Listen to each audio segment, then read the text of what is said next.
Bizga ko'p murojaatlar bo'ladi.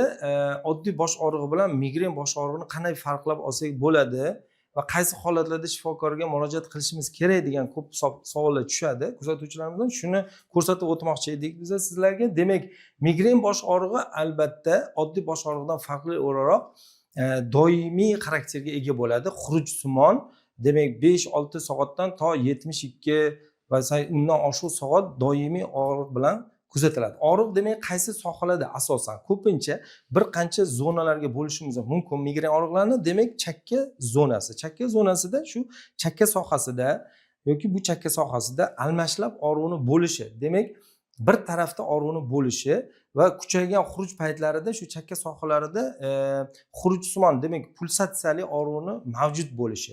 Demak, gohida chap sohada, gohida o'ng sohada almashib turishi bilan namoyon bo'ladigan og'riq migrenga xos.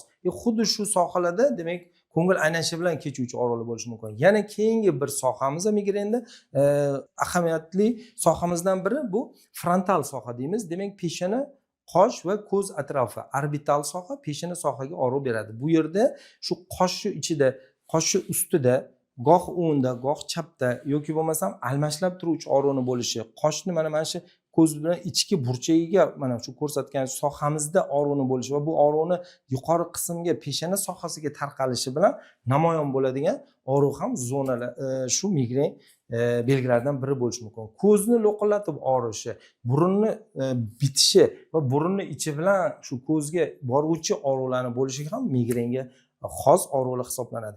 Yana bundan tashqari mana ensa sohamizda mana ensa soha deymiz. Ensa sohada og'riqni bo'lishi, asosan shu bo'yin bilan qo'shib og'rilishi. Bu og'riqni yuqoriga qarab pastdan boshlanib turib ensa sohasidan shu chakka sohasiga, ko'z sohasiga o'tuvchi og'riqlarning bo'lishi, gohida chap, gohida o'ng bo'lishi. Keyin shu og'riqlar bo'yin orqali kuraklarning orasiga tushishi ham bu migrenga xos belgilardan hisoblanadi.